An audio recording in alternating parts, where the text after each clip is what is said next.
Can I just say that Spirit is so happy that you've started creating again? Or that you are inspired to create again? We have the Creator and the Flame reversed. This really speaks to me in a way of, we have the Creator and the Flame. The Flame is your inner spark, it's your passion, right? And having the Creator with that is so incredible.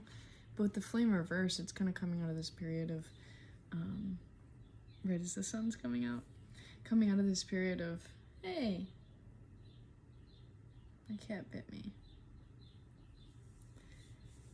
Coming out of this stagnant period creatively, where you felt a little blocked or not inspired, but something has shifted out of your life recently that has made room for you to create again. To realize that you are the creator, that you're the creator of your own reality, to realize that you don't have to respond or react to every thought that you have. I didn't know I was going there with this, but yeah, not every thought or every urge is meant to be acted on. You're the creator. You determine what happens based on your reactions and how you respond.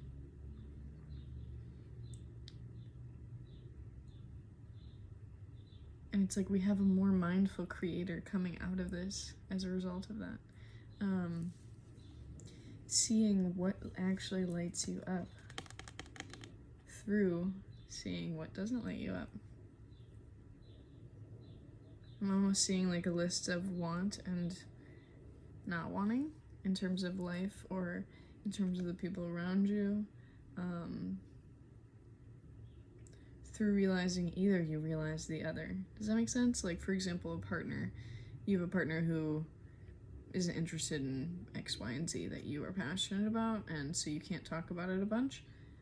Or you feel like you can't talk about it a bunch, like they're not as interested. Like, that might be like, I kind of would like someone to talk to about this on a deeper level, like having deep conversations about it. 222. So having that realization of what you don't want shows you what you want. Being presented with, do you like this? Tells you a lot of information. But you're lighting your own candle again. Like, you are taking initiative to make that spark happen.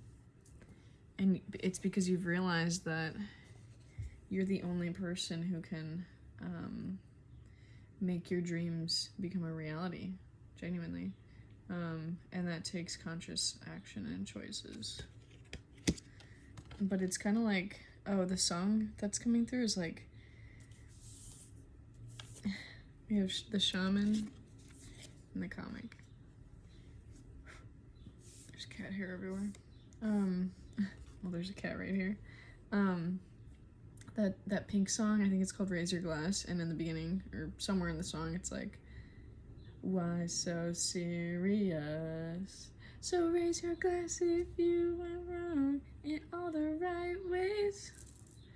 I forget what that line actually is, but that's interesting about right and wrong. That list I was just talking about is really significant.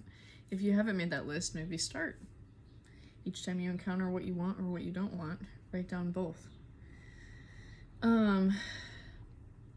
But yeah, this song is coming through with these cards because it's like, Spirit is happy that you're kind of coming out of this serious energy and you're starting to play again, being creative in this comic energy, because you've realized the healing, the best thing you can do as a shaman in this world, or as a healer in this world, is to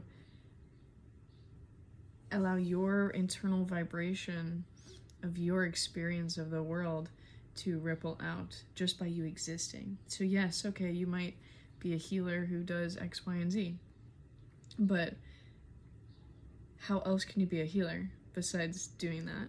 Is you going out there and living in the vibration of being a healer, because you're just being yourself, and that is healing people around you.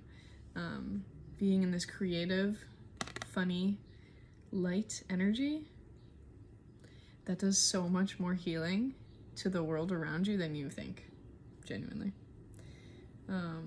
So your purpose isn't just your job. Your purpose is not just that. We can heal in many ways that we don't even realize. But yeah, your spirit team is really like, we've been trying to get you out of this serious energy for a while, and lately you've been playing more, and so we're like, yes. Because we have the Queen, the Eternal Child, the Empty Room reversed. Just gotta tap on the window. Right as I was thinking about how I think you're someone who has been quite isolated. You've been alone for so long that you have actually started to enjoy the empty room. Actually started to enjoy not having people around, not having opportunities, like just living a very simple hermit life, essentially. You've gotten really used to it to the point where you love it. Your inner child has gotten attached to that version of your reality so much that, like, when things start pouring into your reality, because you've focused on yourself and your inner child, when things start pouring in, wounded parts of you are like, no. I don't want to risk anything coming into my room and trying to stay for a while and then leaving. I'm just going to keep it empty. I'm just not going to receive that love. I can't. Okay. When those kind of belief systems start to come up around not, maybe feeling worthy of receiving love or things like that, it's coming back to adult self. How can adult self show up for little you?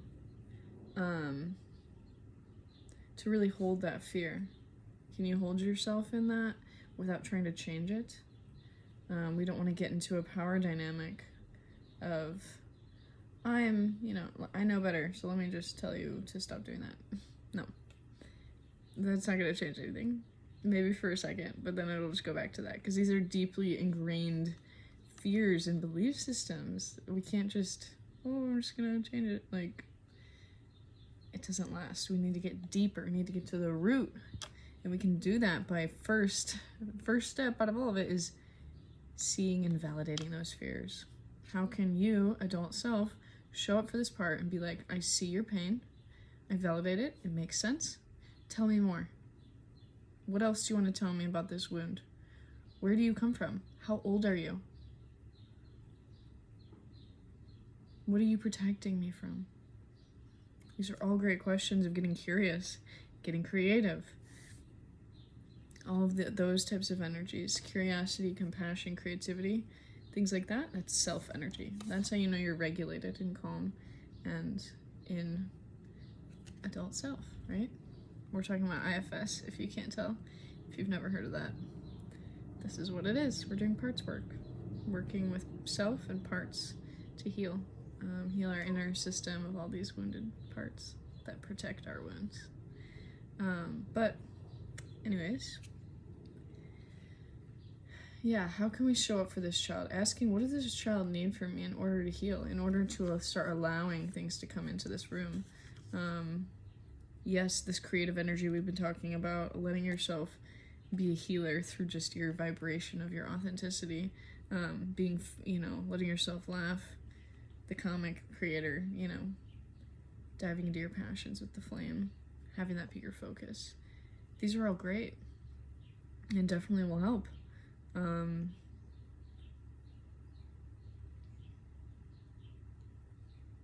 Ooh, now I'm seeing, like, you see how, like, dull this is?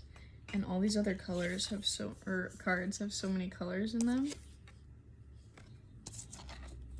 All the, like, playful cards have all these colors. Okay, so how can you decorate this room? How can you make this room more inviting, so it's not so scary? We need a perspective change on what this empty room, which I think is just, the empty room is just a metaphor for your life being kind of empty and having room for things to come in. How can I create my system, help my system to become a place where I feel safe enough to allow people in to my inner world? starts with you. All right, as we wrap up, Spirit, any more guidance about this empty room and changing perspectives for this collective? How can we do this?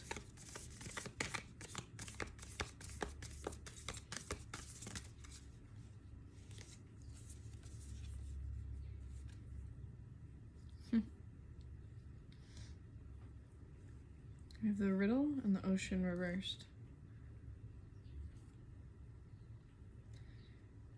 Stop trying to figure it out, actually. Stop trying to figure it out. With the riddle reversed, it's like, this isn't something to solve. Kind of like I was saying with like, we can't just force parts of us to do different roles.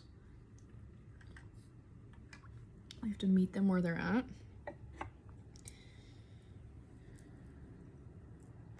So with this empty room, it's like, we don't need to figure it out. Maybe we can just sit. Maybe adult self and this part of you can just sit in this room. Maybe you can do visualizations. Just sit there and see what comes up from your subconscious mind. There we go. That's where your answers are. The deeper you go into yourself and into your inner world, into your fears, diving into these things, understand this part deeper, the more you'll actually figure it out without having to be like, how do I figure this out? You know? Does that make sense? So essentially sit in this room with this part of you, see what comes up, ask questions, be curious, and you'll naturally be diving into your inner world and into your subconscious mind and fears. And that'll help you understand, how do I move forward with this?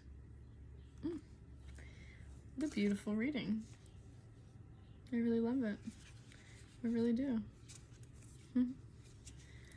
12-12. Okay. I love you.